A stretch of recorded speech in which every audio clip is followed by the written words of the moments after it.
There is a stretch of shoreline near where I keep my boat that 4 men fished this morning and left cursing. They had rods that cost more than my father's boat ever did, and a little screen that draws a picture of the bottom for them. They fished the open middle and waited. They caught nothing. After 2 hours, they packed up their expensive things and told each other the spot was dead. I walked down to that same water an hour later with a line wrapped around my hand, and I did not leave until I had more fish than I could carry home. Same water, same day, same fish. The fish were never gone.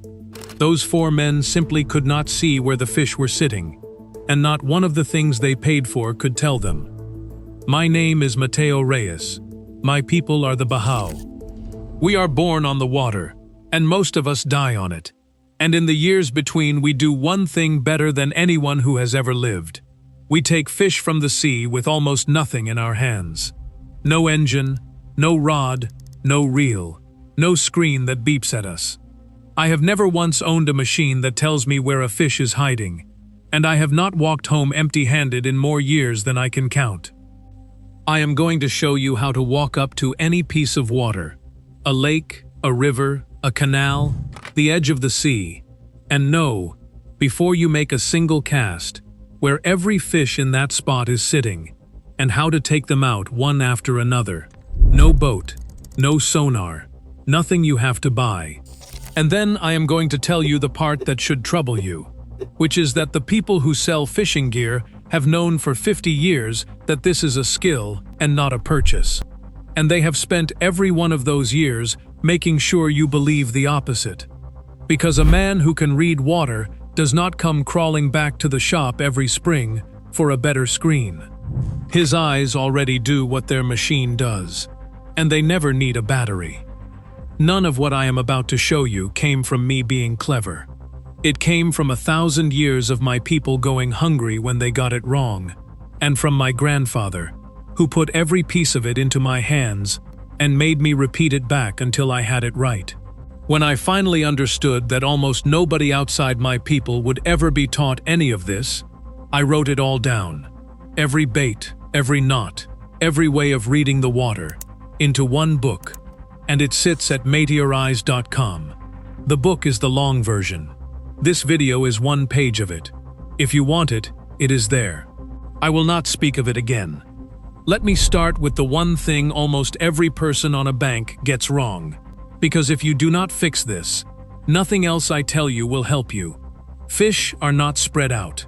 Water is not a bowl of soup with fish floating evenly through it. 9 out of every 10 fish in front of you are packed into 1 out of every 10 feet of it. And the rest, the wide, open part where every beginner throws his line, is empty, dead, a desert with a pretty view. The 4 men this morning threw their costly lines into that desert and waited for it to rain fish. It does not rain fish. Here is why. A fish lives its whole life carrying 2 problems it can never set down. It has to eat, and it is trying very hard not to be eaten. Every place it chooses to sit is its answer to both problems at once. Open water answers neither. It is exposed to everything above, and there is nothing there to eat.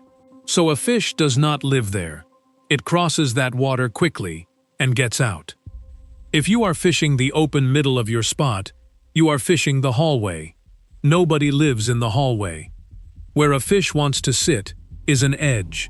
An edge is any place where one kind of water meets another, where deep water climbs up to become shallow, where a bed of weed ends and clean bottom begins, where a fast current runs alongside slow, still water, where a pile of rock stops, the shade under a leaning tree at midday, a dock post, a sunken log, the mouth of a drain pipe. Anywhere the water is not the same on both sides, that is an edge, and that is where your fish are living. An edge does 2 things for a fish at once, and this is the whole secret. It gives the fish a wall to put its back against, so nothing can come at it from that side. And it gathers the food, because moving water drops what it carries exactly where the fast water rubs against the slow. The fish is not out hunting a meal. It has found the one good seat in the room. the seat where the meal is carried to it, and it will not give it up. So the first thing I do when I reach any water, before I wet a line, is nothing at all. I stop, I look, I read. Most people cannot stand to do it. They are casting inside a minute, because a screen taught them the fish is a little dot they have to go find. The fish is not a dot. The fish is a decision, and you can read that decision right off the surface of the water. I look for the seams first. On moving water, you will see a line where fast water slides past slow, a line of foam, a string of bubbles, or a place where the surface goes from ruffled to smooth. That line is a wall the fish hides behind, while the fast water on the other side delivers food to its mouth. The fish sits on the slow side, nose into the current, and waits. On any moving water, the seam is where the fish live. Then I read the color of the water, because color tells me depth, and a change in depth is an edge you cannot see any other way. Dark water is deep, pale water is shallow. Where pale suddenly turns dark is a drop-off, the underwater cliff where the bottom falls away, and fish hold along the top of it, on the deep side, and lift onto the shallow shelf to feed, dropping back the moment they feel danger. Find where the water changes color, and you have found a highway the fish travel every day. Then structure. Anything solid breaking the water or the bottom. But the best structure is often the kind you cannot. A boil on a smooth surface means a rock sits under it. A flat, oily patch means something below is breaking the current. Then the weed lines, because a wall of green is a wall of life. The small fish shelter inside, and the bigger fish patrol the outside edge, waiting for one to wander out. You fish the exact line where the green stops and the clear water begins, not the middle, and you read the shade. When the sun stands high, a fish in open water is exposed to every bird above it, so it slides under cover, the shadow of a tree, the dark beneath a dock. At midday, when other men give up and call the spot dead, the fish have simply pulled into the shade lines, and if you fish the shade, you fish the whole spot at once. Now here are the two signs I trust above all others, because these are the water telling you where a fish is feeding right now. The first is nervous water, a patch of surface that shivers and dimples with no wind to explain it. That is a school of small bait, crowded tight and frightened. And bait panics for one reason only: something below is eating it. The second is bait breaking the surface, little fish showering up like thrown silver. Something drove them up, and that something is what you came to catch. And above all of it, watch the birds. Birds wheeling and diving at one patch are diving on bait pushed up by feeding fish below. My people have followed the birds to the fish for 1,000 years, and the birds have never been paid by a tackle company to lie to us. Where the birds are working, the fish are feeding. Go there. Now, before you make one cast, understand that you are the most dangerous thing at that water, and the fish knows it before you do. It sees your shape against the sky, and your shadow cross the water like the shadow of the very bird that eats it. A fish that has seen you will not eat, and a fish that will not eat cannot be caught by any bait, any rod, or any price. So you come to the edge low. Keep the sun in your face or to your side, never at your back, because behind you it throws your shadow across the very water you mean to fish. Stay further back than feels right, and fish the near water first. Quiet feet, low shape, slow hands. You are a heron, not a man stomping down to the water. When you finally cast, and you will cast far less than you are used to, because now you are casting at something instead of everything. You do not throw your bait on top of the fish. You throw it past, and bring it back through. A bait landing on a fish's head frightens it and scatters the spot. A bait that swims or falls into the edge, from the side, looks like exactly what that fish has waited all day to see. A small, hurt, easy meal that has no idea the fish is there. So you cast beyond the seam, beyond the weed edge, and draw it back, right past the fish's nose. And you let it fall. The fall is the trigger, a bait that flutters down slowly, the way a wounded, dying thing sinks, pulls a strike from a fish that would ignore anything moving fast and straight. And you fish the spot in an order. The closest edge first, then a step out, then the next seam. Take the quiet near water before you throw to the far side, because the moment you drag a hooked fish thrashing across the near water, you have shouted to every other fish there that something is wrong. There is one last thing that turns a good spot into a spot that hands you everything, and it costs nothing but knowing when to stand there. Fish feed hard in short windows, and sit and wait the rest. 2 windows open on almost every water on Earth.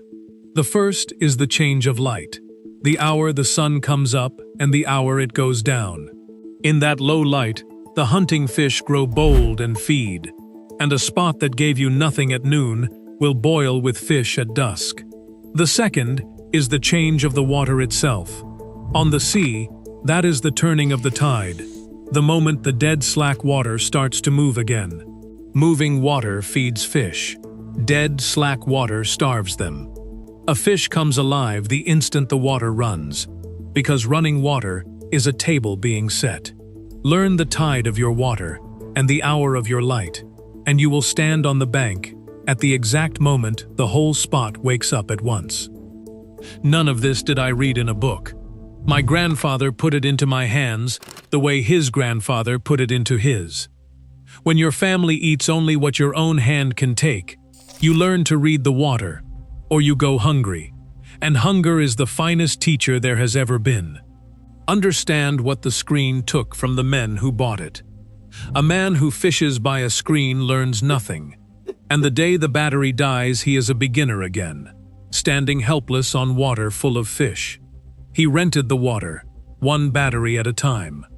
But the eye does not die. Reading water works on the open sea where I was born, and on the pond behind your house the same way, because a fish is a fish, and an edge is an edge everywhere under the sun. Once you have it, it is yours for life. So here is what I want you to do the next time you go to your water. Do not cast. Not yet. Stand back from the edge. Put the sun in your face, and give the water 10 quiet minutes of your eyes first.